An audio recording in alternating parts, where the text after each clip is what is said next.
Bueno, un placer estar aquí de nuevo en el Congreso. Habíamos venido en una fase previa, ahora estamos en otra fase, no de cambio de régimen, pero sí de transición, que se nota más en Edomex que en cualquier otro estado. Bueno, vean, naturalmente hoy todo lo que está pasando en Latinoamérica, yo cambié incluso, hoy salió un artículo, lo digo no por publicidad, sino la realidad, me basé mucho en lo que dijo, porque siempre hay que recurrir a los que manejan el mundo, nos guste o no. Hay un Olimpo, no ha variado el Olimpo, nada más que hoy Zeus se llama de otra manera, etcétera.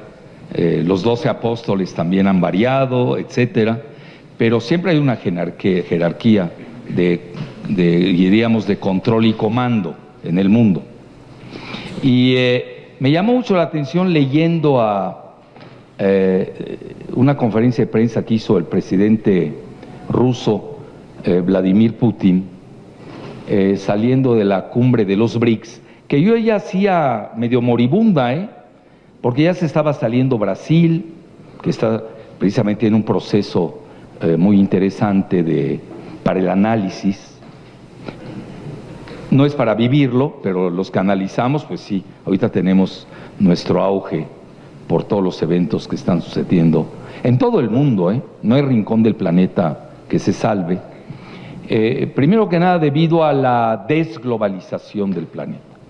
Vean, como toda ponencia, yo tengo mis ejes de visibilidad analítica en el planeta y tengo mi metodología.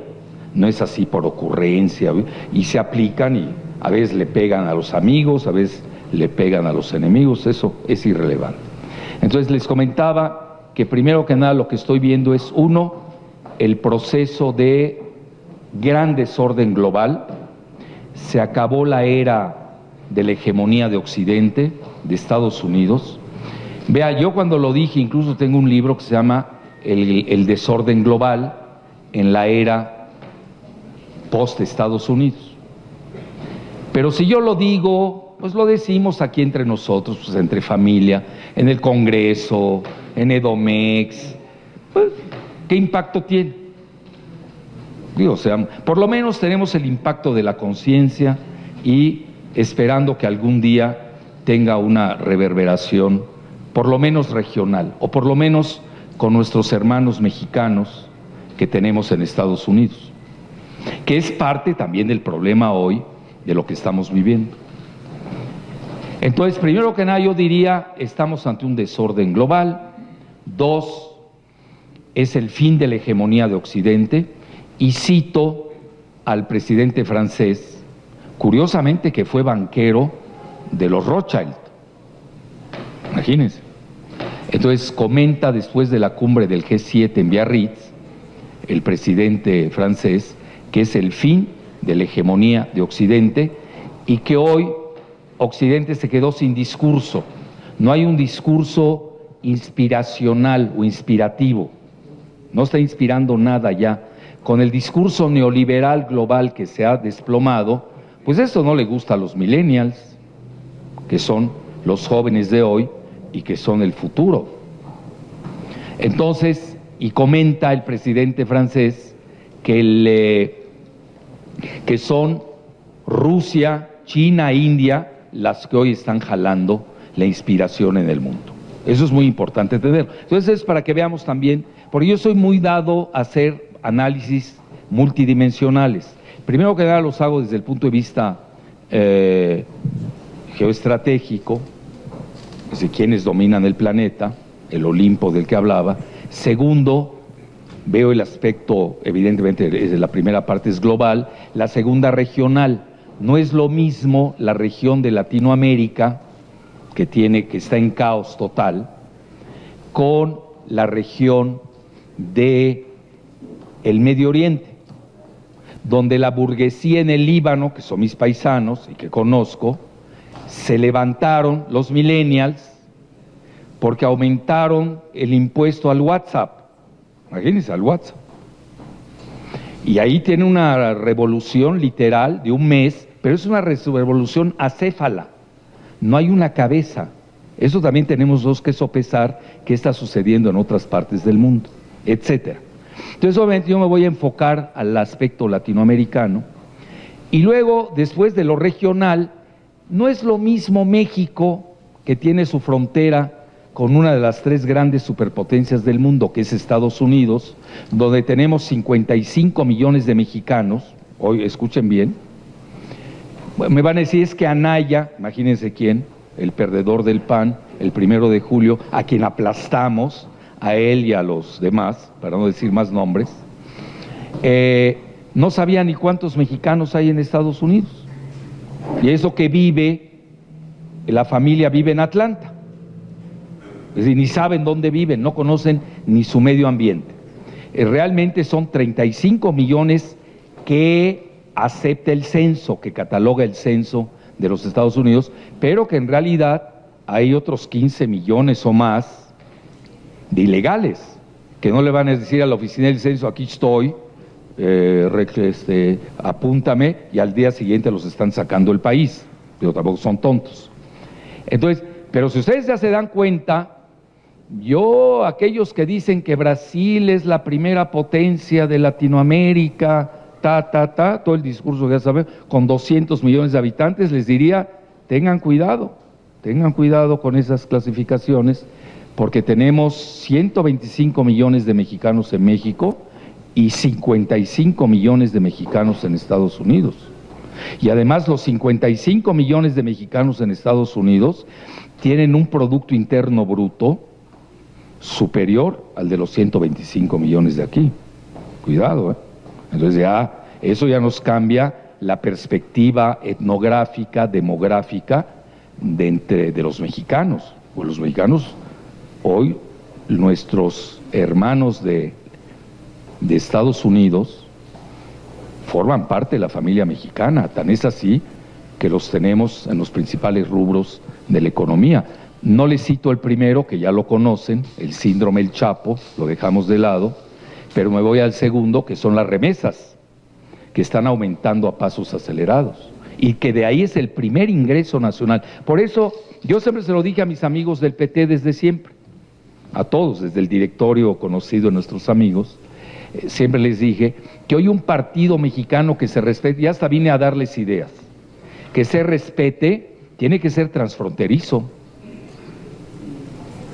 tiene que involucrar a los mexicanos de Estados Unidos. Si no, estamos perdidos, no vamos a entender nada. Es más, va a haber un momento en que, así como ya ven el asunto de los mormones, se manejó que eran binacionales, lo cual es cierto. A esta familia que mataron en la sierra de Sonora, frontera con Arizona, ojo, eso pesa mucho, porque es un estado volátil para la elección de Estados Unidos. Entonces, en este sentido, un partido que se respete hoy tiene que ser transfronterizo.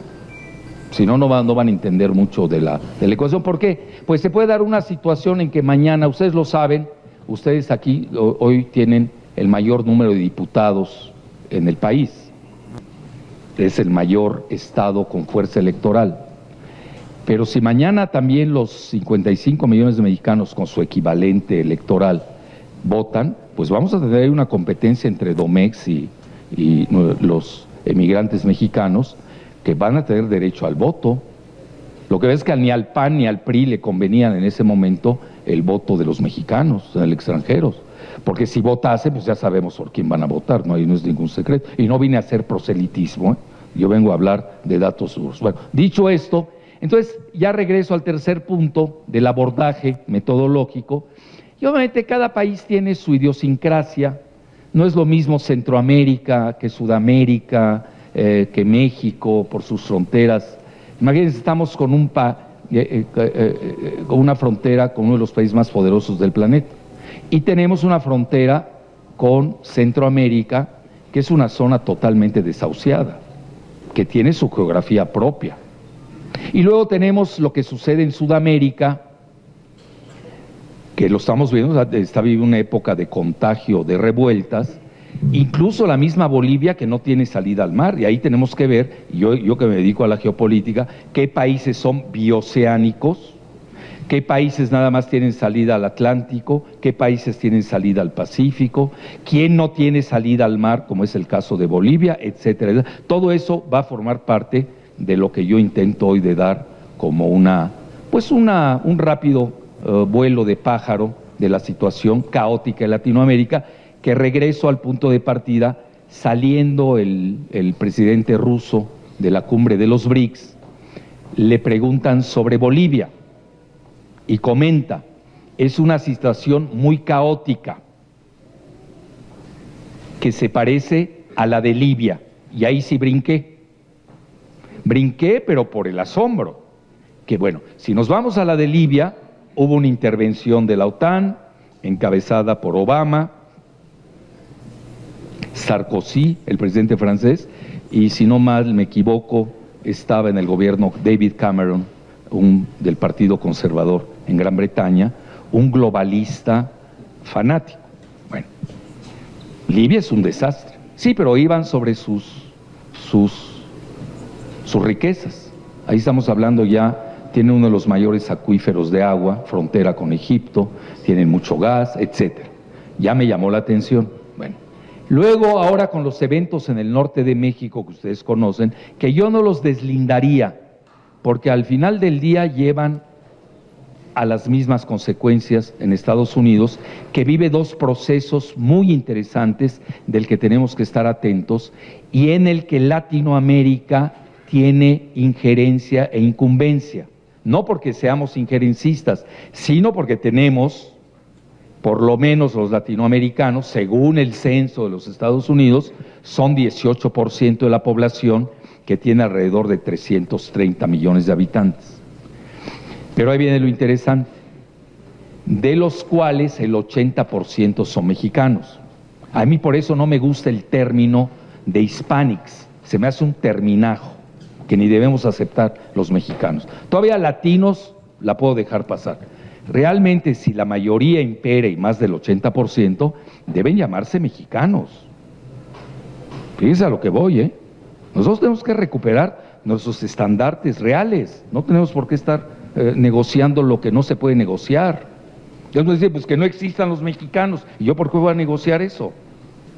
Porque si uno empieza a aceptar los terminajos lingüísticos, pues cuidado, ahí vienen muchas cosas. Es como hoy, ¿ustedes por qué creen que el IFE cambió al INE? A ver, ¿cuál es la diferencia? Pues hacen lo mismo. Los verdaderos fraudes y blanqueo electoral se dan en el INE. Pero antes se llamaba el IFE, pero ya era impresentable el IFE. Entonces lo cambiaron al INE, pero es lo mismo. Entonces hay términos que ya no pueden ser usados porque la población los repudia. Entonces nosotros tenemos que ser muy cuidadosos y ya empezar a exigir, obviamente con esta, ya lo saben ustedes, California es un estado mexicano, la mayoría de California. No vengo aquí a separar a los mexicanos, ni a California, ni a provocar balcanizaciones en Estados Unidos, que ellos sí los provocan en los 4 rincones del planeta. Lo único que estoy diciendo son datos duros. Ya los mexicanos somos mayoría en California. Y ahí viene la mayoría en Texas. Cuidado, ¿eh?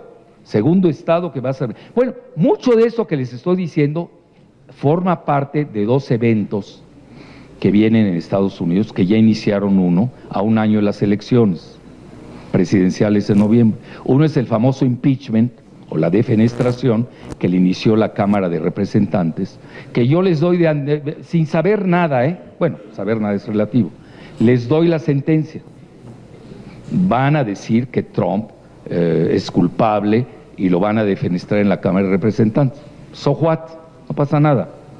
En tanto cuanto él mantenga la mayoría en el Senado, porque para que sea defenestrado necesitan las 2/3 partes de los votos del Senado, que no tienen los demócratas, lo tiene el Partido Republicano. Y mientras el Partido Republicano exhiba la cohesión que ha demostrado hasta el día de hoy, no hay manera que defenestren a Trump. Así que no adelanten vísperas, pero es una situación en la que va a entrar en juego mucho de México, mucho de lo que sucedió en Coahuila, no en Coahuila, en Culiacán y en Sonora, tiene mucho que ver con la elección y el impeachment de Estados Unidos y la reelección de Trump, si es que se da.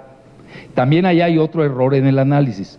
Una cosa es que se vaya Trump y otra cosa es que se vaya el trumpismo. Es decir, podemos tener un trumpismo sin Trump. Entonces, ¿a qué estoy exhortando? A que nosotros tenemos que analizar con escenarios. Ahora, si se van a poner a analizar apasionadamente, como los business show, pues está bien, es válido, no pasa nada. Nada más que unos van a hacer el ridículo y otros no. Pues como una apuesta, pues le atiné a este y le atiné a aquel, pero uno no puede jugar a eso. Es decir, por ejemplo, yo hay algo que nunca voy a perdonar. Es decir, cómo pueden haber senadores del espectro político del país en el Senado, que es el que maneja la política exterior de México, imagínense, la alta responsabilidad, que se pongan la camiseta de Hillary Clinton y atrás venía la Paties primero. Digo, eso no puede ser, como si fuera mejor Hillary que Trump, pues es lo mismo. Son las dos caras de la misma moneda, porque Estados Unidos al final del día tiene intereses, y da igual si son demócratas o republicanos, porque ellos van a ver el interés geoestratégico de Estados Unidos. Entonces, si se van a meter a pleitos, es el Canelo contra Pacquiao, bueno, está bien, pero eso es box, eso no es análisis político. Yo me dedico al análisis político. Entonces, obviamente tengo otro abordaje que el lenguaje apasionado, visceral, etcétera, que no lleva a nada, además no resuelve nada. A mí sí me gusta dejar, yo soy muy en ese sentido, que hable quien quiera hablar, diga lo que quiera, nada más que cuando salen análisis bien hechos y todo, pues de inmediato se nota la procedencia chafa, así no hay otro término, de una visión demasiado reduccionista que no ve las verdaderas jugadas, que obviamente en un análisis propio pues se dejan percibir. Bueno, dicho esto, ya me voy saliendo a la frase que dijo Putin, que todavía les debo, y eso que todavía no empiezo es todo lo que me llevé, pero ya les di más o menos la introducción, así que ya hasta se pueden ir los que quieran. Bueno, los que quieran, pero veo que nadie se levanta, por cierto, al revés están llegando más. Bueno, entonces dice, el caos, ya se los dije con Libia, pero hay la otra que dice Lindsey Graham, senador de Estados Unidos muy influyente, que compara a México y dice, México está peor que Siria, y ahí bueno, ya vuelvo a brincar. Bueno, a mí, yo leer diario la prensa estadounidense, bueno, ya tengo que tomar, me adelanto mis copas de vino, ¿no? Porque si no, acaba uno mal. Bueno, y luego de mezcal, porque hay que apaciguar las hormonas. A lo que quiero llegar, ¿por qué están hablando en esos términos? Es decir, ¿cuál es el trasfondo? Que obviamente si mañana le conviene a Trump una invasión del norte de México, la va a hacer para reelegirse. Digo, no hay que ser tan ingenuos. Por supuesto que la va a hacer. Y va a tener de aliados a los narcos, a los que les ha vendido armas, que tienen misiles que no tiene el propio ejército mexicano, que tiene armas de fuego que no tiene el ejército mexicano, tiene submarinos que no tiene la Armada de México. Ahí luego me la platican. Son ellos los que hemos seguido la guerra de los yihadistas en el Medio Oriente. ¿Quiénes eran los yihadistas? Pues eran la punta de lanza de la CIA. ¿Qué son los cárteles en México? The same, para decirlo en inglés. Bueno, entonces hoy estamos entre el yunque de la DEA y el martillo de la DEA. Imagínense en qué andamos en México. Y es un juego muy riesgoso, no es fácil gobernar a México en estos momentos, son situaciones de alta turbulencia, si ustedes la ven a nivel global, regional o local, es muy difícil. Nada más les doy un ejemplo, Alemania ya está en recesión, es la primera superpotencia geoeconómica de Europa. Estados Unidos, Trump la está reteniendo con el fin de reelegirse. Pero ya conocido el resultado el primer martes de noviembre del 2020, la recesión viene, porque es estructural. Yo siempre les doy el dicho, vean, ni estudien economía, porque pierden 6 años de su vida.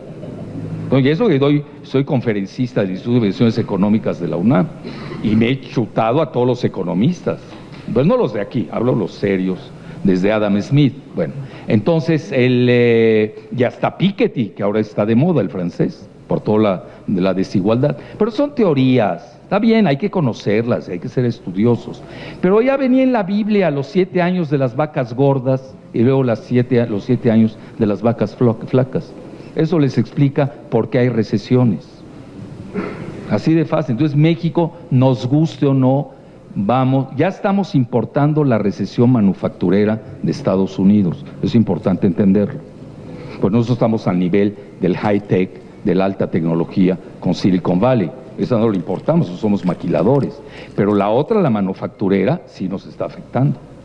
Eso hay que tenerla muy en cuenta. Y Estados Unidos tiene una gran debilidad manufacturera, sobre todo en su pleito comercial con China. Bueno, dicho esto, ya entramos de lleno a lo que es la ponencia. Vean, lo que pasa es que yo la cambié en el lapso de una semana, porque cuando hablé con Mariano, pues la idea era hablar del colapso neoliberal en Latinoamérica, con datos duros específicamente en lo que se refiere a Chile. Pero luego veo todos los eventos y veo, bueno, esto ya cambió dramáticamente con el golpe, aunque ya se venía a venir, ¿eh? No crean que eso, pero no en forma tan dramática como es un golpe de Estado, como es el caso boliviano. Entonces hay que analizar qué pasó. Entonces a raíz de ahí, medio cambié el título, y vean cómo le puse, Agonía del neoliberalismo, porque si no, no me iba a dejar entrar Mariano a dar la conferencia, que ese era el pacto, ¿no? Pero le puse con auge de la remilitarización. Y aquí es importante que yo les haga un hiato, un paréntesis. Estamos asistiendo a una remilitarización del mundo, sobre todo con los 3 grandes del planeta, que son Rusia, Estados Unidos y China, a grado tal que la misma Silicon Valley, los gigantes de Silicon Valley, ya saben, el GAFAT, que es Google, Amazon, Facebook, Apple, Twitter y incluso le agregaría yo la M de Microsoft, ya le están entregando sus secretos de la inteligencia artificial al Pentágono. Estamos hablando de la militarización digitálica. No vengo aquí a hacer la apología de que hay que remilitarizar. Yo lo único que estoy diciendo es las evidencias. Está sucediendo esto en la cúpula del Olimpo global. Es una realidad. E incluso ya los datos médicos, agárrense de la silla, yo sé que aquí hay almas muy sensibles, agárrense de la silla, ya los van a empezar a controlar por el Pentágono. Es decir, y lo mismo está sucediendo de facto. El mismo presidente chino, Deng Xiaoping, está muy ligado a las Fuerzas Armadas. No es gratuito que lo hayan escogido como, entrecomillado, metafóricamente dicho, como mandarín de por vida. Y en Rusia igual es gracias al auge militar que ya superó a Estados Unidos por lo menos durante 20 años, por 20 años, en lo que se llaman las armas hipersónicas. Esta es la realidad del planeta arriba.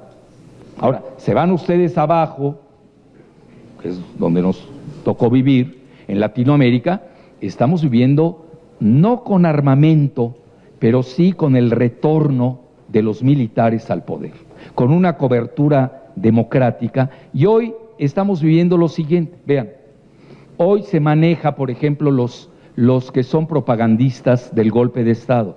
Dicen es que fue por el fraude electoral. Ojo, no crean que lo que pasó en el Senado antier, que dice Marco Cortés, que es el gran pensador mexicano jamás visto en la historia de este país, donde comenta, grabado, hay que hacer un desmadre. Literal, ahí está grabado, y no lo ha desmentido. Y lo armaron. Es decir, hoy van a empezar a usar cualquier tipo de elección en la que pierdan, mientras no correspondan a los intereses de Estados Unidos, van a usar el arma del fraude electoral. Y si Estados Unidos los avala y les da juego en sus televisoras, pues estamos en problemas. Estamos en problemas. Porque ellos van a tener una mayor difusión, impacto que nosotros. Ahora, ¿qué pasa a nosotros que nos ha salvado? Pues el YouTube, las redes sociales, que ya nos empiezan también a perseguir. Vean, yo por ejemplo, que me dedico a eso, al análisis también de las redes, Pues ya lo viví en carne propia. En Estados Unidos estamos viendo el choque de Facebook contra Twitter. Que si no quedan que usar el Facebook, es nada más usarlo. Ya están controlados, ya estamos en la jaula cibernética de facto. Estamos viendo el pleito de Facebook contra Twitter. Twitter apoyando a los demócratas y Facebook apoyando a Trump. Vean qué interesante.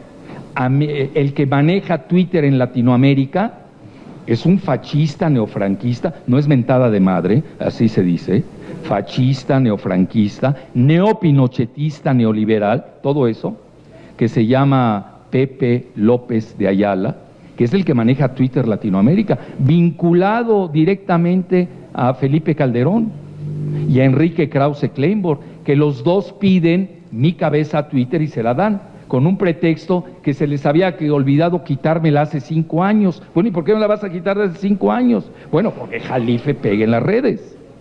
Hay que callarlo. ¿Por qué? Porque yo reté a Calderón a decirle, le dije, vamos a un debate y te demuestro cómo usaste el dinero del IMSS, para rescatar a Cemex. ¿Y quién fue el lubricador de la operación? No lo digo porque el dueño era Zambrano, no lo tomen como albur, no. Era Enrique Krause Kleinborg, que es un connotado plagiario y más que nada, ellos atacan a sus enemigos teóricos de la conspiración. Si alguien operó la conspiración de Operación Berlín fue él, ya ven, ya salió a la luz pública, etcétera. Además es megachayotero. Da la casualidad que los 3 megachayoteros del país, pues todos son de Televisa.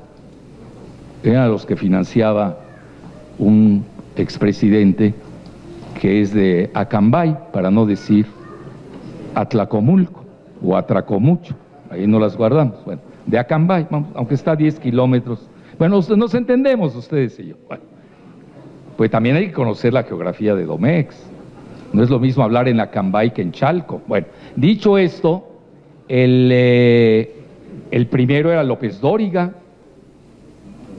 el segundo era esta cosa, ¿cómo se llama? Arreola, presumiblemente financiado por los Zetas, y en el tercer lugar venía, curiosamente el empleado de Krause venía en segundo lugar, quiere decir que es más eficiente que su amo, y Krause venía en tercer lugar. Yo hablo de la clasificación que dio el gobierno, yo de eso no sé. Ni me consta si robaron, ¿no? Digo, tienen toda la cara de ampones, pero no creía que robaran tanto. Bueno, dicho esto, entonces estamos también ante una situación donde juegan las redes sociales un enorme papel. Y sobre todo con los millennials que no tienen futuro. Pues ustedes ven en un modelo neoliberal regional, que era el neopinochetismo, es el pinochetismo. Por eso en Chile se dan los disturbios y no cesan. Aquí lo que llamó la atención es que el golpe de Estado se hubiera dado en Bolivia antes que en Chile. Bueno, dicho esto, ahora sí ya puedo empezar la conferencia. Es que allá la van a entender más rápido ahora. Bueno, ahí tienen ustedes, vean en Chile, ahí tienen al ejército en las calles, no amaina, sigue. Ya les dieron el pacto social, un nuevo pacto social, bueno, son curitas. Eso no sirve para nada. El problema también ahí tiene implicaciones por la cuestión del cobre. Ustedes saben, ese es el problema de un país que es casi mono exportador, y el cobre se ha caído en los últimos 10 años prácticamente a la mitad. La devaluación es tremenda en Chile, etcétera. Estamos hablando prácticamente del común denominador de toda Latinoamérica. Curiosamente, vean, si ustedes escuchan la prensa antigobierno ahora, pues dice, pues ya el peso mexicano ha de estar a 100 por dólar, ¿no? Y es la moneda que más se ha revaluado en el mundo. Hoy la vi la cotización, 19, 16, bueno, donde yo compro a 16, ¿tú dónde compras? Te cambio de... Hoy estaba 19, 16. No, lo que pasa es que no es lo mismo menudeo que mayoreo. Se ve que tú compras en mayoreo. Bueno, bueno, hoy es el mundo, hay también que entender de finanzas. A lo que quiero llegar. Oigan, 19, 16, bueno, 20. Andrés la recibió a 21.50, si no me equivoco. A ver, ¿tú qué sabes? ¿A cuánto la recibió?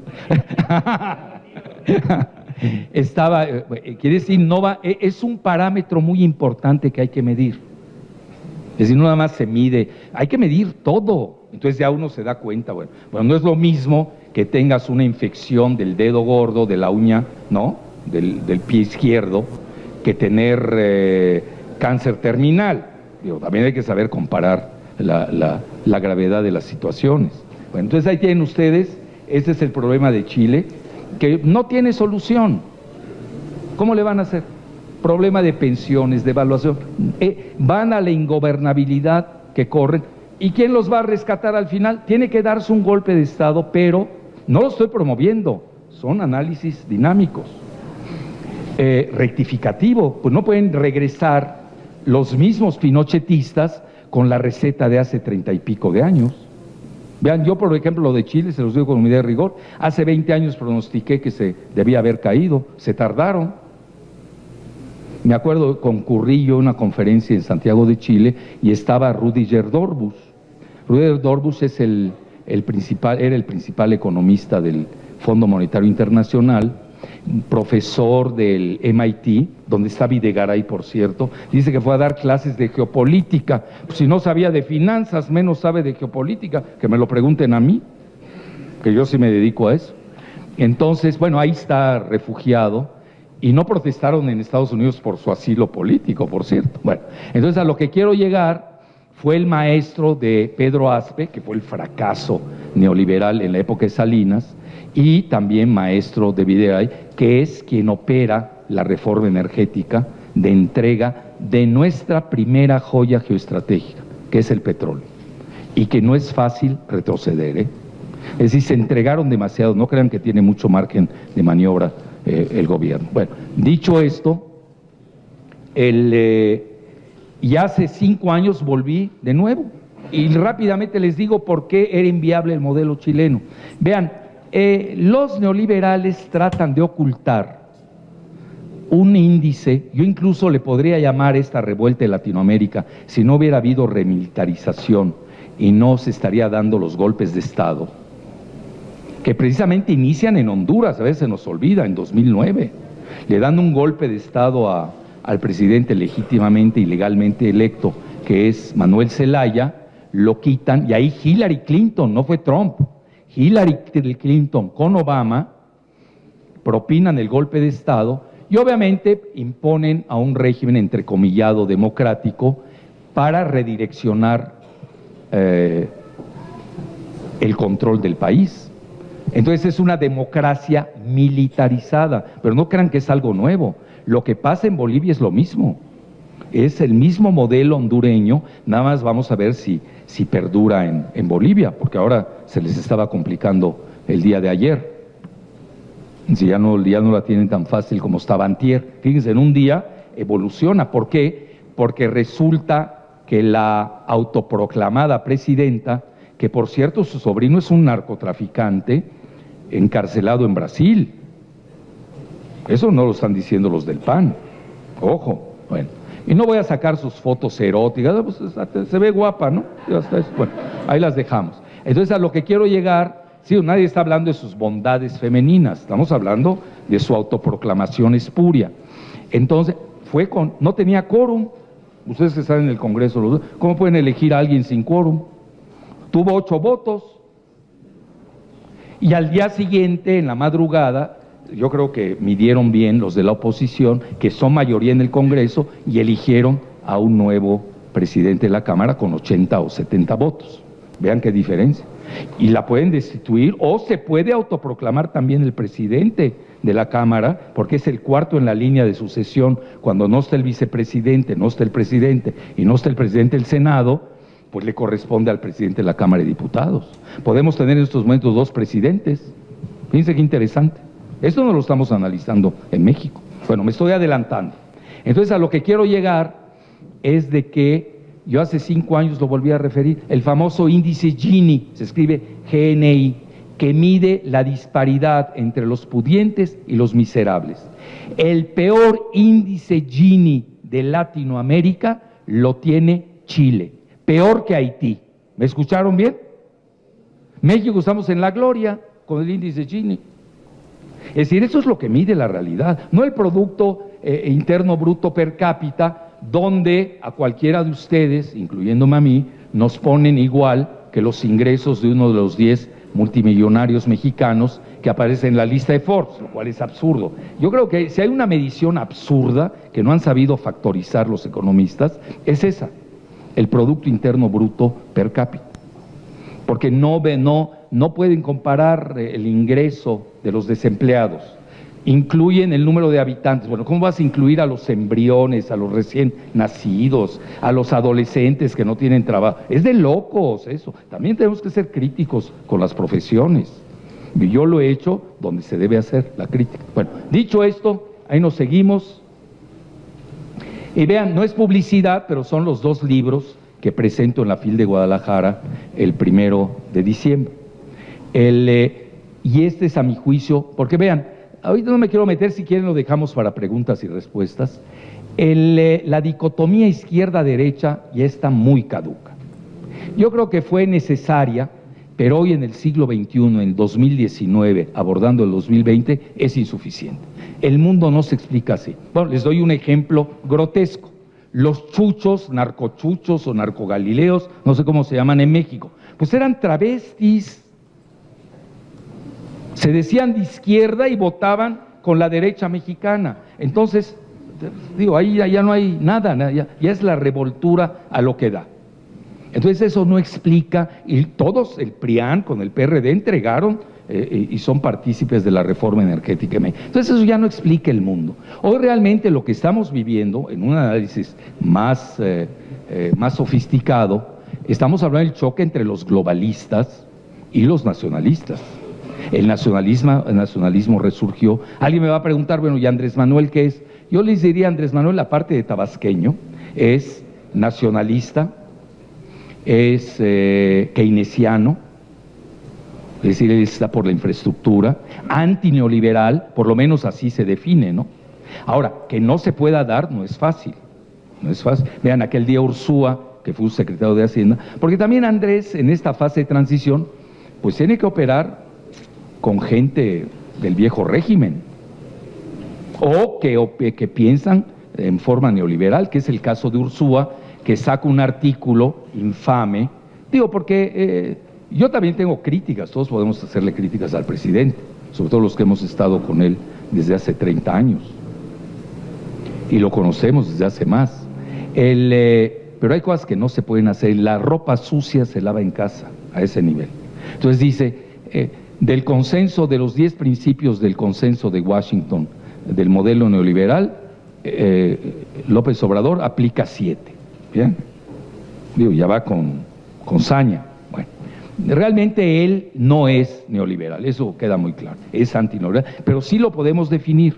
Es más, yo les podría decir que el triunfo del 1 de julio es un triunfo que fue pacifista en contra del neoliberalismo del PRIAN y del PRD.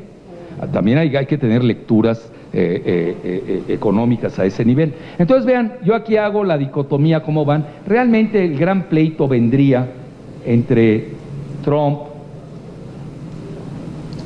y Soros. A ver, ¿es esta? Sí, ahí está Trump. Aquí está todo el equipo que yo considero están de este lado.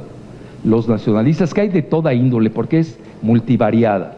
Pueden ser nacionalistas económicos, tipo Trump, nacionalistas reales, pero incluso teológicos, como Narendra Modi de la India, como el mandarín Xi, que es nacionalista chino, pero con visión universal, porque le conviene el modelo de la globalización económica, pero no la financiera, ojo. Y aquí enfrente pues tiene el otro grupo archiconocido de nacionalistas, que son, digo, de globalistas o neoliberales globales, que son los Rothschild, Soros, Clinton, Hillary, Ehud Barak, Obama, Epstein, Weinstein, ya saben, los de Hollywood y la pedofilia, etcétera, etcétera. Y Joe Biden, que querían ponerlo como favorito. Y esta, vean, Estamos en esta época también, que hay que ubicarla.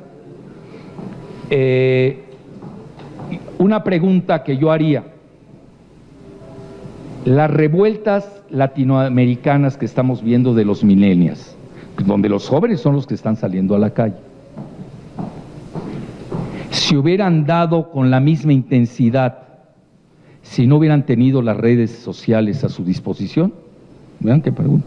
Entonces, también tenemos que vislumbrar que estamos viviendo la invisible cárcel cibernética. Hoy los ven en cualquier lado, yo recorro toda la República. Salen a la calle y ya ni ven que están caminando, están ahí tuiteando. Están ya enajenados con el... Y creen que están en la globalización con eso, ¿no?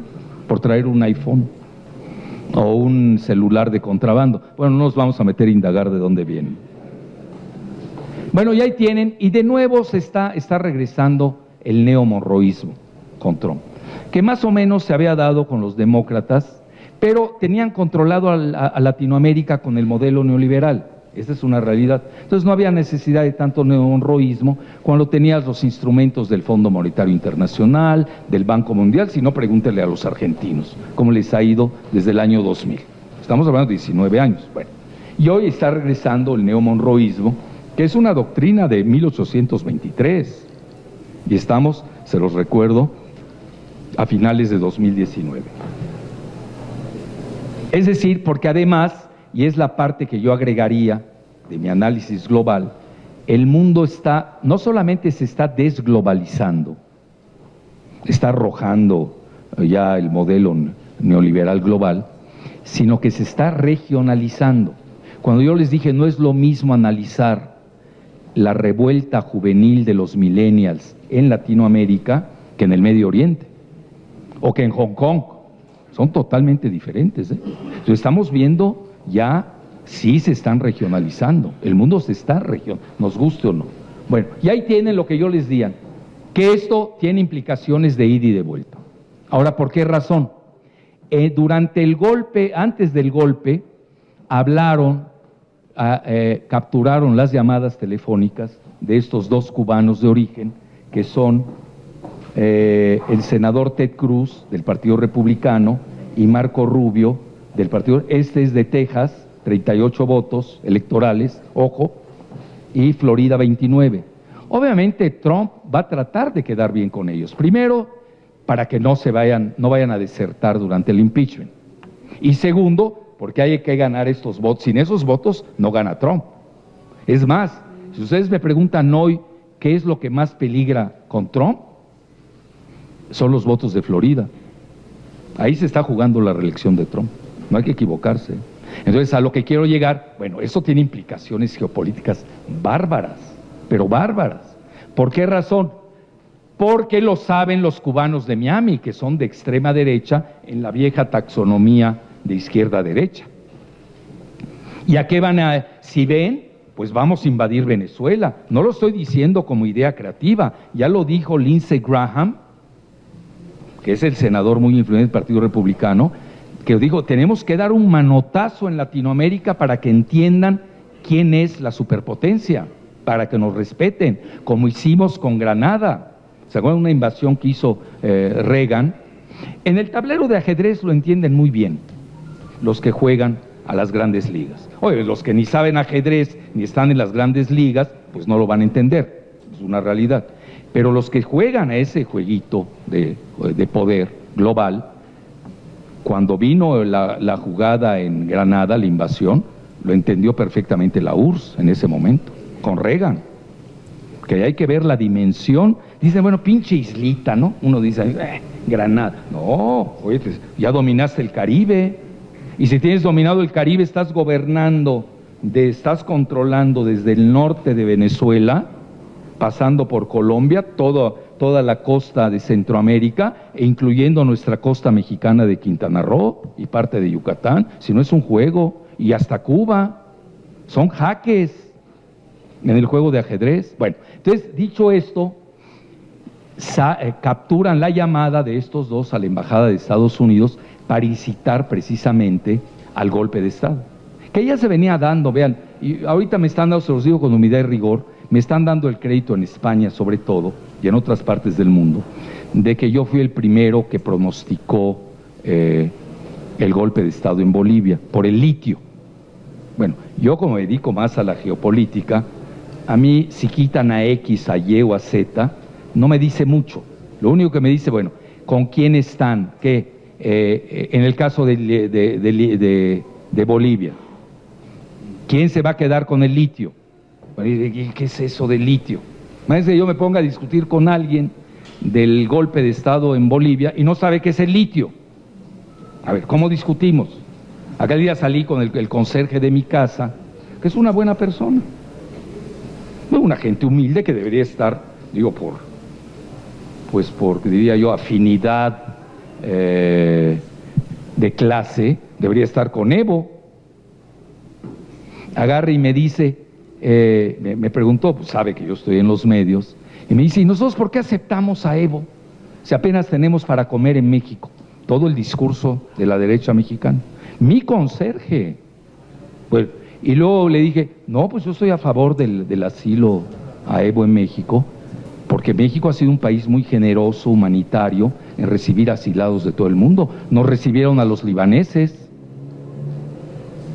al papá de Slim y a mi abuelo, huyeron de la hambruna otomana, y le estamos agradecidos a México hasta la fecha, y no sé quién gobernaba en aquel entonces, a quien haya sido, les agradecemos el asilo. Todos estamos vivos, por lo menos.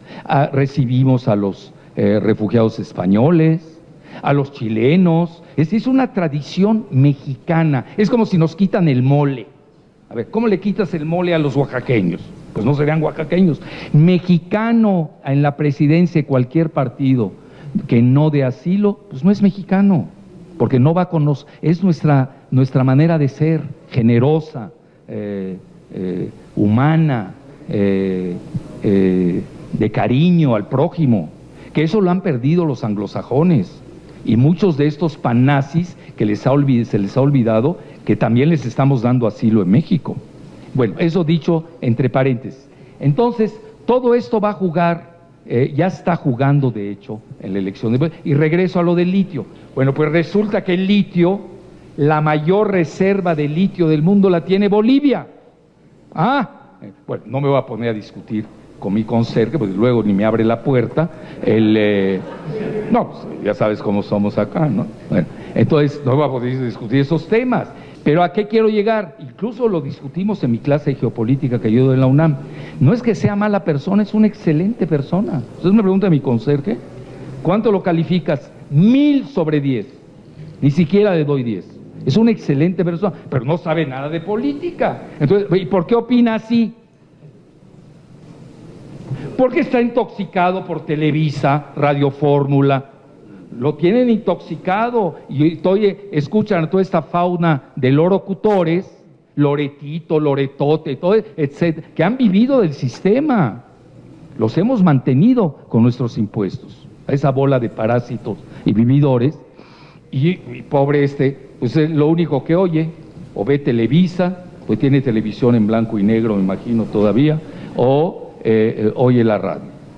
Oye, no tiene la capacidad, y ni se dedica a eso, si no yo sería el conserje y él sería el geopolítico, ¿no? Bueno, entonces dicho esto, para que vean ustedes cómo influye, y a mi juicio esa va a ser la parte final, que también están en juego la batalla comercial entre China y Estados Unidos, está en juego el control de las materias primas, es lo que se juega en Venezuela, primera reserva de petróleo a escala mundial, y el litio en Bolivia. ¿Para qué sirve el litio? Para los carros eléctricos del futuro, que ya Bolivia fabricó ya 20 autos eléctricos, y ahí tenían a Evo subiéndose feliz a un carro eléctrico.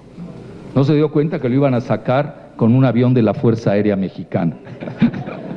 Vean ahí paradoja, lo deponen militares de Bolivia y lo rescatan militares de la Fuerza Aérea de México por órdenes del presidente y del canciller Marcel.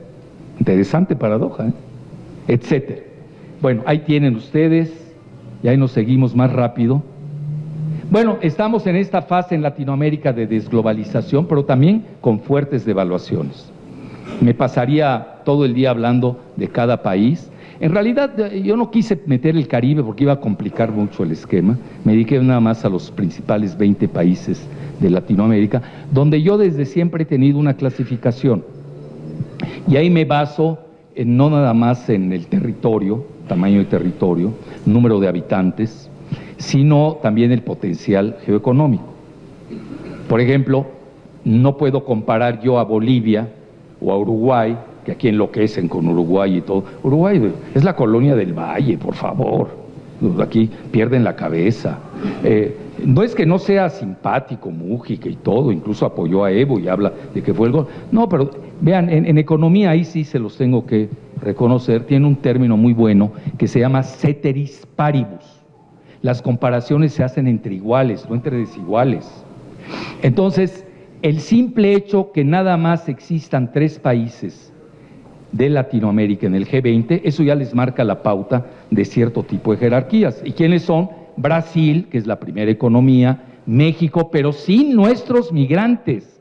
Si nosotros metiésemos, incorporásemos a los migrantes mexicanos en el esquema del PIB, les aseguro que seríamos la primera potencia geoeconómica y no la segunda. No sé si me estoy explicando. Eso es importante. Y en tercer lugar, Argentina, que si somos estrictos, ni debe estar ya en el G20. Anda en el lugar 28, pues la han desplomado a la pobre cada año. Y eso que están en el modelo neoliberal. Lo que pasa es que de eso se trata. Es decir, no crean que es así gratuito lo que sucede. Argentina es la primera reserva agrícola y alimentaria del continente. Se dice fácil. Tiene la soya, nada más con la soya tienen para divertirse. Tiene además litio de primer orden. Tiene muchas reservas y además está en juego también la cuestión de la Antártida. Si no, no entenderíamos nunca por qué Gran Bretaña invadió las Malvinas, que ellos le llaman Falklands. Por cierto, ni en eso nos ponemos de acuerdo en los términos. Entonces, ese sería el primer nivel de análisis. El segundo nivel donde yo pondría a los países serían, no lo estoy diciendo en orden, sino más de mi memoria, Venezuela, Colombia, Perú, Chile y Ecuador. No crean que Chile es la maravilla, ¿eh? Es un invento de Televisa y de Enrique Krause. Tiene nada que ver. Chile es el modelo a no seguir. Cuando hace 12 años el grupo de letras esclavas, de garabatos esclavos o letras libres, que es de Televisa, decía Chile el modelo a seguir. Pues vean cómo está Chile.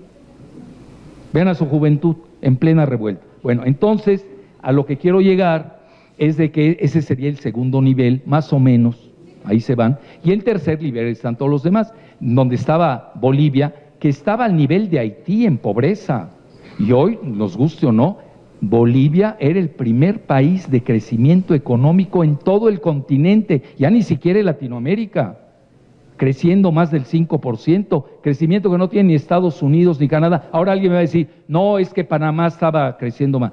Panamá es un paraíso fiscal, es un lavadero, no es comparable. Estamos hablando de economías. ¿Y cómo lo logró Bolivia? Nacionalizando el gas. Nada más que cometió un error, en un mal momento dio la señal que iba a nacionalizar el litio. Y esa no se la perdonaron. Ah, claro. Porque lo vamos a ver, quien entra al poder, si no es del partido de Evo Morales, lo vamos a ver en un año, va a estar entregando el litio de Bolivia. Y ya sabemos a quiénes, a las mineras anglosajonas de Canadá y de Estados Unidos, que por cierto es la OEA. La OEA, ¿dónde tiene su sede la OEA? En Washington. ¿Quién financia la OEA en 60%? Estados Unidos. A ver, ¿con quién va a estar? El famoso Almagro es el Fox de allá, que está en la OEA. Digo, tampoco hay que equivocarse en eso. Ahora, ahí cometió un grave error Evo. Aceptó el dictamen de la OEA. Yo de entrada no lo hubiera aceptado. Ahí eso se va a prestar mucho a discusión. ¿Qué tanto fue un error el haber aceptado el dictamen de la OEA? Bueno, ya ni siquiera reelección. a segunda vuelta, ya casi regresarle. Pues de eso se trataba. Hoy, ¿qué estamos viendo? Que se va a usar mucho la coartada del fraude electoral con convergencia de una campaña masiva propagandística de los multimedia, sobre todo. Fíjense lo primero que hicieron en Bolivia, tomaron las radios de estación. Ojo, a la vieja usanza de los golpes militares en el Medio Oriente, las radiodifusoras. Y luego se levantan los policías, y es el colmo, los policías dando golpes de Estado, y obviamente con la bendición del ejército. Ahí también se tiene que hacer su propia autocrítica el presidente Evo Morales para ver qué pasó, por qué te traicionan tu policía y tu ejército. Tiene que hacerse la autocrítica. Bueno, dicho esto, ya nos seguimos, ya más rápido. Bueno, ahí están los países, vean, ahí le estaba poniendo el número de pobladores, digo, porque si no uno pierde la dimensión de las cosas. Vean, Brasil está en casi 208, les cito los principales, Argentina 44 y México con 125, sin contar nuestros 55 que tenemos en Estados Unidos. El total de la población total de Latinoamérica, estamos hablando, tenemos una población mayor a la de la Unión Europea, 625 millones. Yo diría que la revuelta de Latinoamérica empezó en México el 1 de julio, con el triunfo de Andrés Manuel.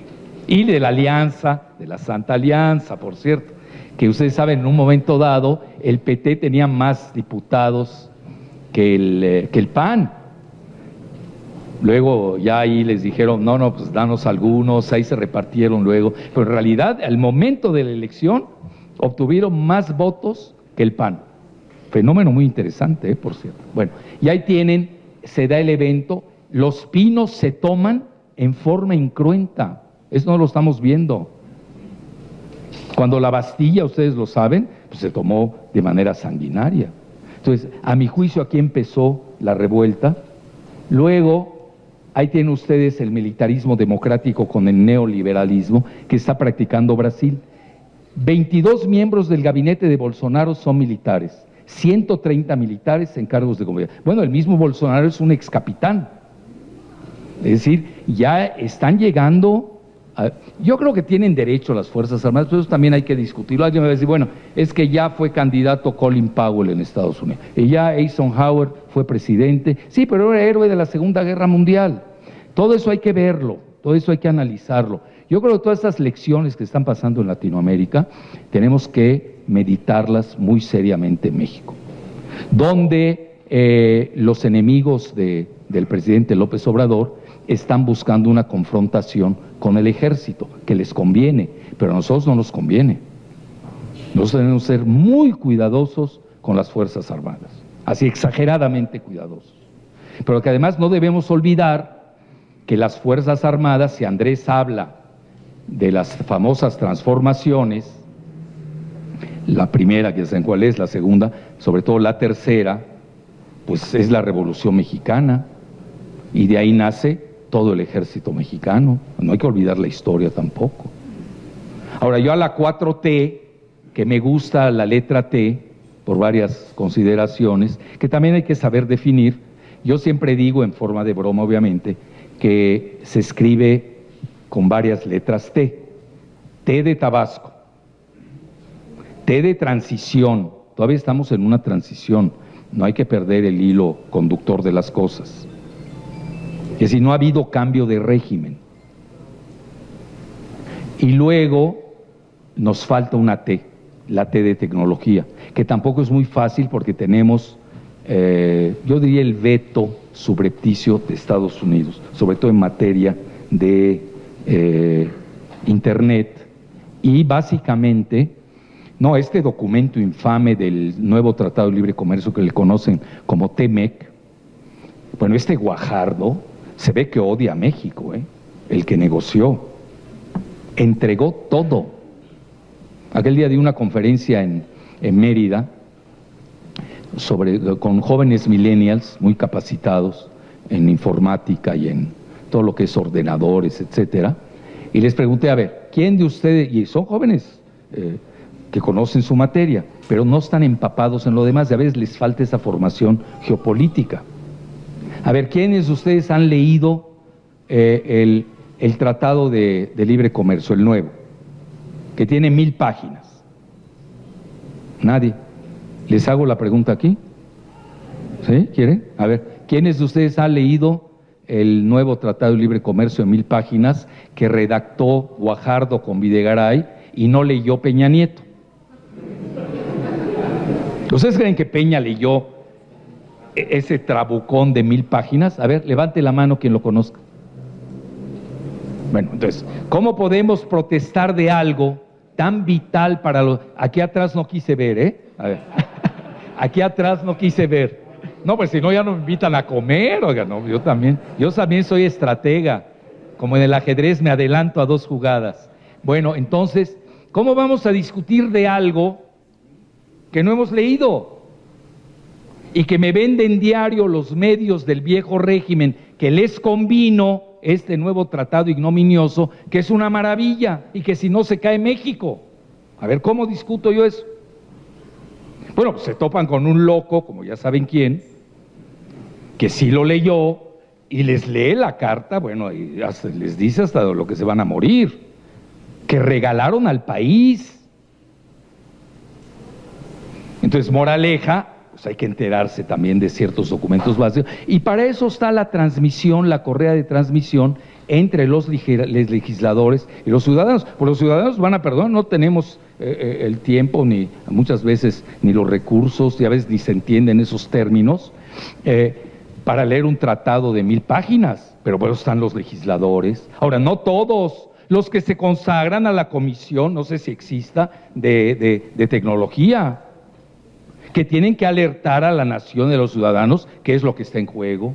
Eso es así como opera una verdadera democracia. Bueno, dicho, bueno, ya voy a dejar de soñar, sigamos. Y ahí tienen, vean, el ex capitán Bolsonaro y su vicepresidente, el general retirado Hamilton Mourão, es un evangelismo sionista con neoliberalismo neopinochetista. Precisamente tiene desde ministro de Economía a Paulo Guedes, que es un Chicago Boy. Entonces, que Dios los agarre confesados entre el Guedes de Brasil y el Guaidó de Venezuela. Imagínense. Bueno, pero vean, estamos hablando vicepresidente, que muchas veces le ha enmendado la cartilla a Bolsonaro. Por ejemplo, Bolsonaro ya quería romper con China, lo paró en alto el vicepresidente. Digo, no, nosotros dependemos mucho del comercio con China, etcétera, etcétera, los intercambios. Y él se quería clavar totalmente con Trump. Y hoy vemos que incluso se está dando, hoy que es 14, ¿no? 15, el día 13 y 14 se dio la cumbre de los BRICS en Brasil, muy interesante por cierto. Pero vean, aquí a lo que me estoy quedando es la cuestión militar. Ahora, viene algo interesante en Argentina, pierde el neoliberalismo, eso es Macri, se llama la macroeconomía, que fue un desastre. Él dijo que iba a gobernar 20 años con su modelo, no duró 4. Y Argentina la tiene en la lona. Y ahí, pues, obviamente, no ha intervenido el ejército, es de los pocos países donde no sabe, hubo un proceso electoral, lo acepta su derrota Macri, hay que reconocerlo, y regresa bueno, realmente sí, porque él fue jefe de gabinete de Cristina, a los Fernández, el binomio Fernández, regresan con un modelo muy parecido al nuestro del gobierno de Andrés Manuel López Obrador. Tiene muchos parecidos, pero sin confrontación con Estados Unidos. Por ahí a alguien se le ocurrió, a esos jacobinos trasnochados que no faltan, que había que hacer un eje Argentina-México y ligado. Nosotros no estamos para meternos en eso, no tenemos, ni tenemos la misma coyuntura ni las mismas vivencias que Argentina. Podemos ser solidarios, podemos dar asilo, lo que quieran y manden, pero nosotros no podemos enfrentarnos de ninguna manera a Estados Unidos. Y conste que yo soy crítico de Estados Unidos, pero no soy suicida. Son dos cosas diferentes. Una cosa es ser crítico, otra cosa es ser suicida. Entonces, eso no opera, y ustedes saben también que el peronismo tiene yo diría, un tufo de militarismo. Yo ahí hablaré de un militarismo encubierto que viene desde la época de Perón, etcétera, etcétera. Pero ese es el único país. Curiosamente, Evo Morales debió haberse refugiado en Argentina, porque es el país que tiene junto. Y parece ser que el mismo presidente electo, Alberto Fernández, se lo sugirió al presidente López Obrador, quien a su vez, pues, obviamente, le dio la encomienda al canciller Marcelo Ebrard, que a mi juicio estuvo excelente lo que hicieron, de maravilla. Es que se va a pelear con Estados Unidos, pues nosotros le hemos dado todo, Estados Unidos se van a pelear. Yo creo que hasta dijeron qué bueno que ya nos quitaron de ese problema a los mexicanos. Pero nosotros siempre nos hemos sabido manejar, incluso en la época más feroz, y estoy hablando del PRI, ya ni siquiera de Morena ahora, en la época más feroz de las relaciones, nada más con un loco como Fox, que ya quería correr a Fidel Castro. Vean ustedes hoy en retrospectiva, ¿dónde está el gigante de Fidel Castro y dónde está el gonococo de Fox? Pues nada, no va a aparecer ni en un pie de página de la historia. Y el otro es el gigante de la geopolítica, en una islita de 10 millones de kilómetros cuadrados. Es decir, no se saben ubicar, no tienen proporción. Entonces, a lo que quiero llegar es de que le sugiere esto al presidente López Obrador, y aquí está Evo Morales, etc. Obviamente el peso de México es demasiado en Latinoamérica. Es decir, aquí no es de números. La OEA son tantos. Sí, pero muchos de ellos, con todo el respeto, son paisitos. Es como esta nueva presidenta electa agarra y dice que estamos locos los mexicanos por estar recibiendo, ¿qué dijo? Que le da pena a los mexicanos. Bueno, esta tratante para ahí me paro, nos quiere dar lecciones. Digo, no se ubica. Es decir, México tiene un gran peso, sobre todo en la Latinoamérica de habla española. Vean, yo fui asesor senior de la COPAL, la Conferencia de Partidos Políticos de Latinoamérica y el Caribe. Sé de lo que estoy hablando. El peso de México es tremendo. Es decir, lo que pasa es que tuvimos una ausencia de liderazgo en la fase del neoliberalismo. Esa es la realidad. Y hoy, fíjense, Andrés ni siquiera ha buscado el liderazgo. No lo ha buscado. Él es muy ensimismado en el país, ¿no? Incluso ni va a las cumbres internacionales, para eso tiene a Marcelo. Pero en realidad son los latinoamericanos los que nos están buscando. Están buscando nuestro liderazgo. Por eso nosotros tenemos que ser doblemente cuidadosos, porque tampoco podemos mandar malas señales a Latinoamérica. Entonces yo sí oigo a esta presidenta autoproclamada, pues dices, bueno, ¿y esta de dónde salió? Con un quórum de 8 votos, bueno, etcétera. Y ahí tienen ustedes igual Chile, la remilitarización, Sebastián Piñera decreta el estado de emergencia, de eso ya hablamos en infinito. Y ahí está, yo que Krause y Televisa y toda esa fauna, mando a quemar la edición. Yo porque la tengo guardada, ahí está, véanla. ¿Cuándo lo escribieron? Perdón. Vean. Es más, lo voy a poner hasta con mi señalador para que se vea. El mío es chino, así que es más fuerte. Vean, para que vean. Pues sí, pues, de Shanghai lo compré. Modelo a seguir. En 2009, ¿están leyendo? Y ahí pone la curva que está subiendo. ¿Pero qué está subiendo? Está subiendo para el 1% de la población que se enriqueció a expensas del 99%. Eso no lo dicen. Que tiene el peor índice Gini de Latinoamérica. Eso no lo dicen. La disparidad entre pudientes y miserables. Ahí lo tienen. Vean, modelo a seguir, letras libres o garabatos esclavos, como yo le llamo. Chile, el modelo a no seguir.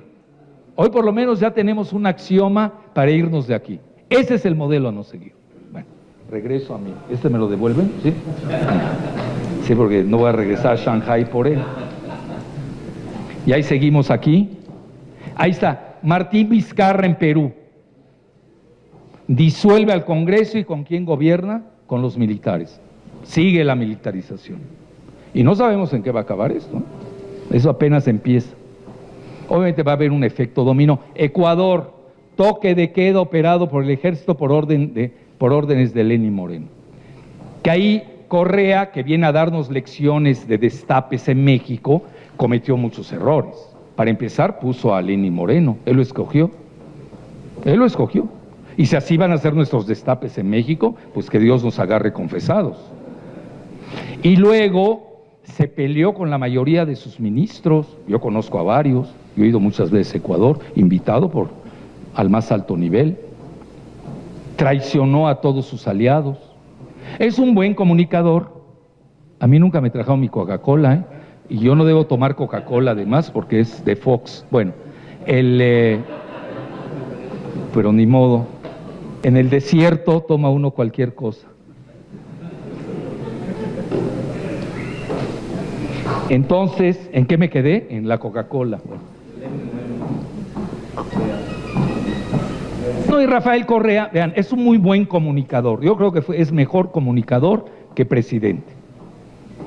Es decir, no pudo poner a Lenín Moreno, por favor, que mete a la cárcel a Julian Assange de Wikileaks y opta por una serie de medidas tremendas neoliberales. Se levantó la población. Entonces, también no hay que ver nada más la paja ajena, hay que ver también la viga que uno tiene en los ojos. Bueno, ya me está gustando mi señalador chino. Y ahí tienen Venezuela, que es un fenómeno muy interesante. A ver, ¿por qué no han caído Venezuela y Nicaragua? Hay cohesión con el ejército, nos gustó, ¿no?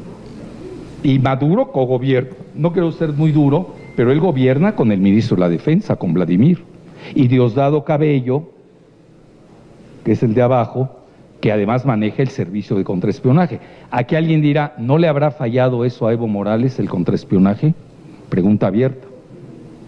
Y cómo no te puedes esperar que la policía te quiere dar golpe, o que el ejército. Pues ¿dónde andabas? No todo es litio, uno tiene que también ver a las fuerzas. No estoy diciendo que hay que crear un estado policíaco de espionaje, pero es normal que los países tengan sus servicios de inteligencia. Ahí falló. Digo, pues también tenemos que ver lecciones al respecto. Y obviamente Chávez, ustedes lo saben, que en un momento dado llegó a desplazar a Argentina cuando el barril del petróleo llegó a $110 el barril. Y era la tercera potencia de Latinoamérica. Y con todo y eso, el índice Gini de Venezuela sigue siendo mejor que el de Chile. Bueno, ahí tienen, eso es lo que explica muchas. Y ahí tienen a la autoproclamada, esta sí amerita mi señalador chino. Vean, la entroniza un militar. Aquí dando órdenes con los militares, pero gobernando con la Biblia evangelista. Ojo, no es juego lo de la Biblia evangelista. Eso es Bolsonaro. Bolsonaro, yo no tengo nada contra la religión cristiana, protestante o sus denominaciones. Yo soy de yucateco y en mi primaria estudié en una primaria protestante, presbiteriana. Que luego el director resultó pederasta, bueno, de la que me salvé. Por lo menos nunca me invitó a leer la Biblia, ¿eh? Digo, ya visto en retrospectiva, oye, ¿dónde nos mandan nuestros padres, no? Ya hay que ponerles chips a los directores de escuela, sobre todo en primaria, chip protector. Antes usaban, ¿qué se usaban en la Edad Media para las mujeres? Cinturón de castidad, ¿no? Bueno, dejémoslo ahí. Pero hoy sí hay que ponerle chips a los niños, no puede ser esto. Luego me comentaron que regresarme, oye, ¿te acuerdas de aquel Reed, creo que se llamaba el que manejaba la escuela, que era un estupendo director, era muy estricto, muy severo. Ahora ya entiendo por qué era tan severo, porque luego venían los perdones, ¿no? Bueno, entonces, a cambio de una lectura bíblica. Entonces me comentó, no hombre, tuvo un escandalazo de pederas. En realidad a mí mi familia me envió porque querían que yo aprendiera inglés, esa es la realidad. Y yo les digo, yo de familia, mi familia es muy pro norteamericana, muy pro estadounidense, todos.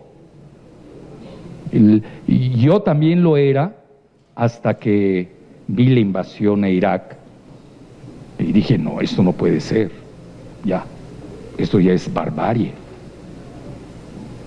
etcétera. Bueno, ahí tienen ustedes con la Biblia, es el evangelismo sionista en Bolivia. Alguien me puede decir, ¿por qué? Bueno, en Estados Unidos la reelección pasa por el cinturón bíblico.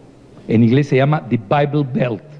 Son los cristianos, así se les denomina, no crean que son antipatías, así se les conoce.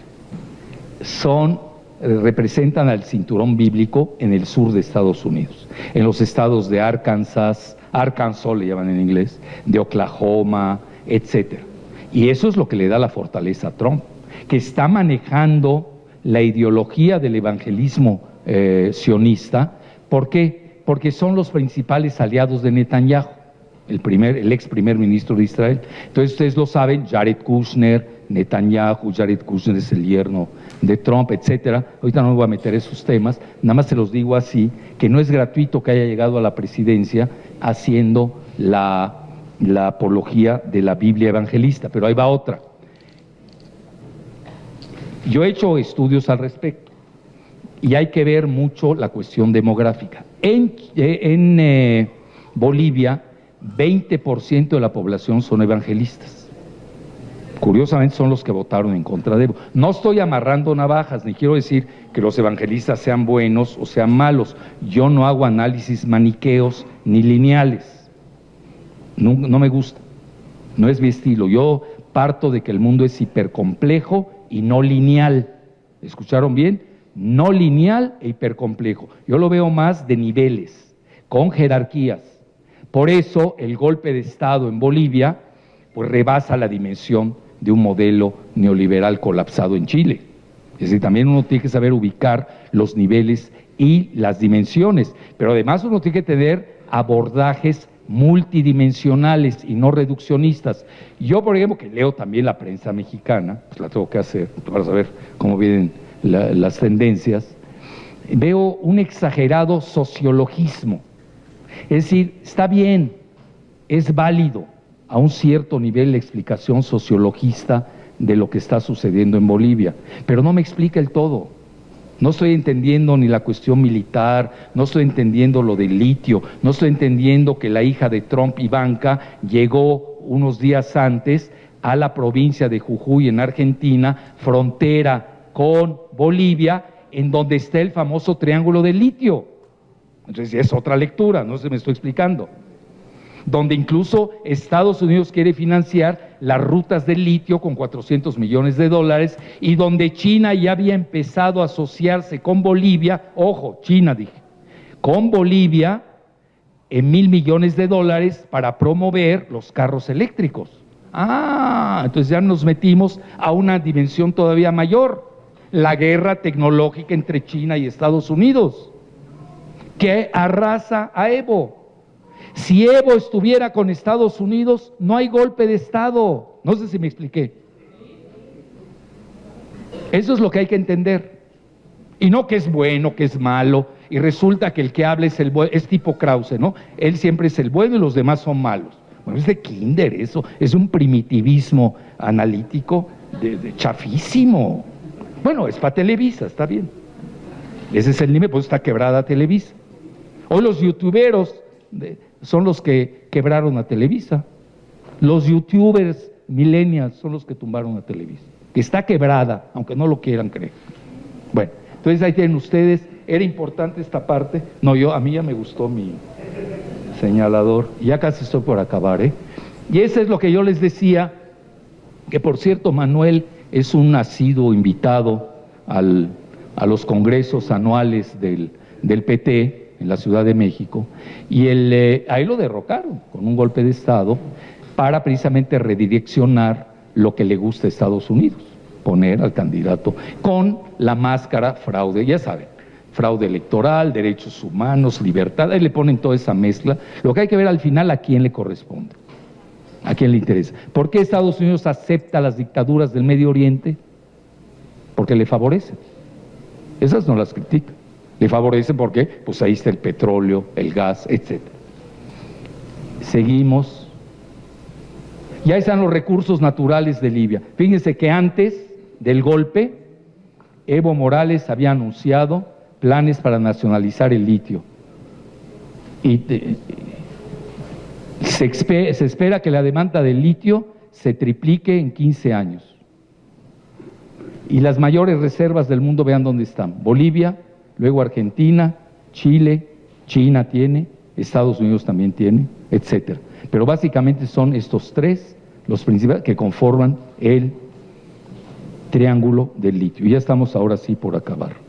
Ahí está el triángulo famoso. Este es el Salar de Uyuni.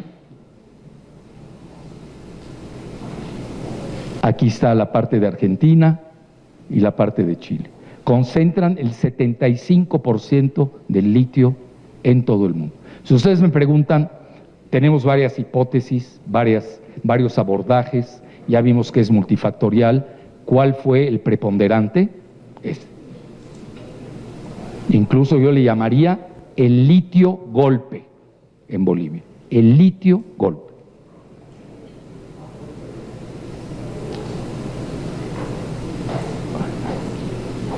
Ahí está Ivanka, véanla, recibida en Jujuy, cerca de Bolivia. Fíjense, yo estuve dando clases aquí un mes, me mandó la UNAM, no a evangelizar ni a hacer proselitismo, fui a dar clases. Y llegué antes de la época de Evo, me tocó a mí el neoliberalismo. No tenían los alumnos ni lápices para escribir. Aquí todavía se ven lápices, ¿no? Por lo menos. No había ni lápices. Papel de ese amarillo, ¿cómo le llaman? Papel que era antes. ¿Cómo? Bueno, ese. Bueno, yo como nunca lo sé, no lo sé. Yo soy de computadora, así que... Entonces, no tenían ni dónde escribir. En serio, fue un acto misionario casi de la UNAM que me mandaron ahí. Y la pasé muy bien, les voy a decir por qué, porque es la región de Tarija, que es la que tiene mucho gas. Y salí satisfecho porque yo le tumbé su proyecto a Fox al descubrir que iban a hacer un gasoducto neoliberal de Tarija, que no tiene salida al mar, iba a pasar por Chile, iba a llegar al puerto de Lázaro Cárdenas para ser vendido en Canadá, en California, de Estados Unidos. Pues obviamente yo lo vi, yo escribo desde hace mucho, y le tumbé el proyecto a Fox. Entonces fue cuando dijo, cómanse su gas a los bolivianos, literal, así lo dijo. Ya saben que él es muy educado, ¿no?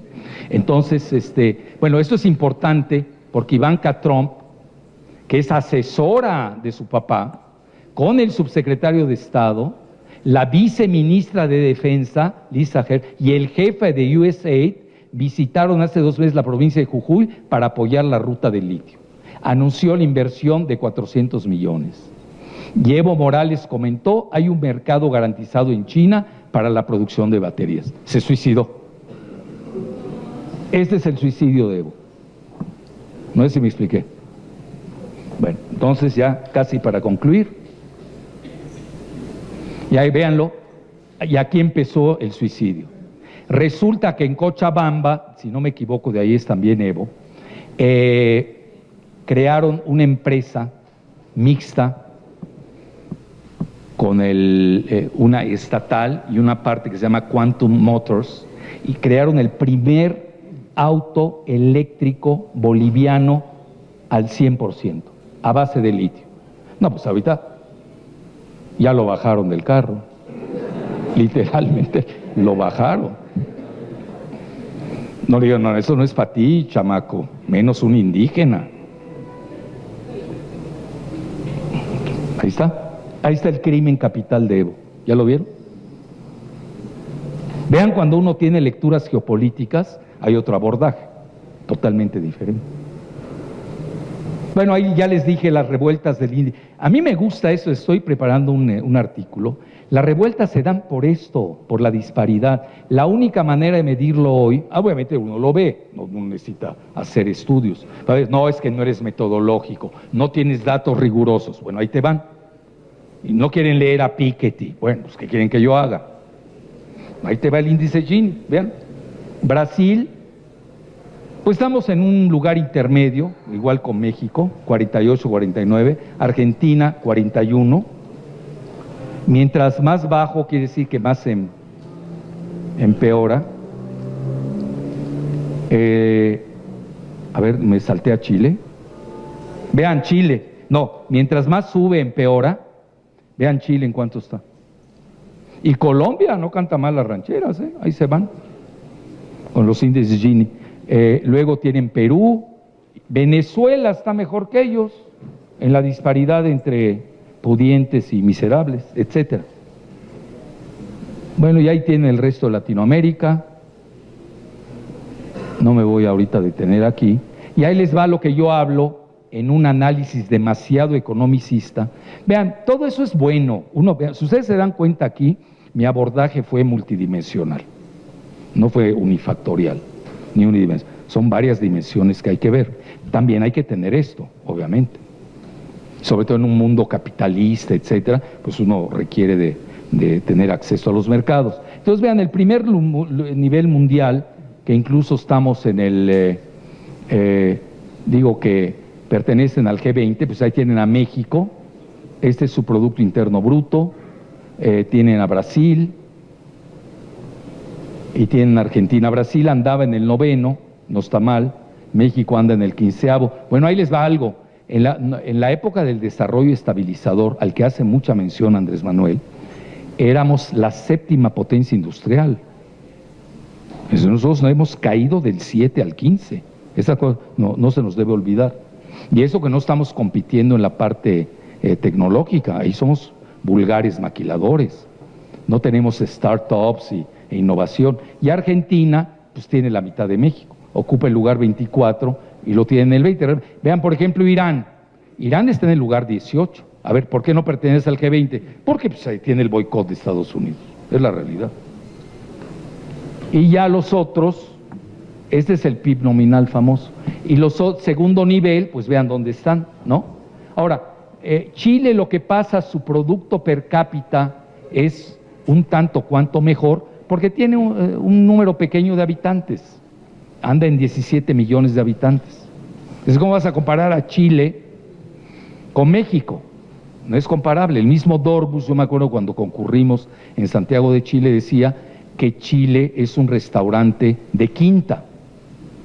Bueno, él fue muy fino, pudo haber dicho es un país de quinta, ¿no? Dijo restaurante de quinta, y era el gurú del neoliberalismo. Nada más que aquí abultaron a Chile, había que adoptar el modelo de las pensiones, era un neopinochetismo neoliberal, esa era la realidad. Fue el modelo impuesto por un golpe de Estado, con el modelo de los Chicago Boys, que hoy ya visto en retrospectiva, ni quienes lo propiciaron en Estados Unidos y Gran Bretaña lo siguen implementando. Hoy ya saben, en Gran Bretaña dejó el thatcherismo por el Brexit, ya están a punto de salirse hasta de la Unión Europea, y en Estados Unidos dejaron todo lo que era el Reaganomics, que así se le conocía, por este nacionalismo económico de Trump. Si se dan cuenta, Venezuela está casi a la par de Chile, no está muy lejos. Colombia está mejor que Chile. Claro, también el problema de Colombia es que tiene mayor número de habitantes, anda entre 45 y 50 millones de habitantes. Todas son mediciones muy finas que hay que saber leer, no nada más habilitar. Es que tiene el Producto Interno Bruto per cápita más alto de Latinoamérica. Pues sí, pues no tiene habitantes. Es como si digo Qatar, pues Qatar, Obama se apantallaba que era el país más rico del mundo. ¿Qué es Qatar? Nada, una cosita, que se reparten todo el gas que tienen allá en el Golfo Pérsico, etcétera. Y yo creo que ya con esto, y son los otros países de tercer nivel, lo digo no en términos despectivos, sino en términos de el valor que tiene su Producto Interno Bruto. O sea, los tiene Ecuador, Guatemala, Costa Rica, Bolivia incluso, pero pues Bolivia estaba peor, mucho peor.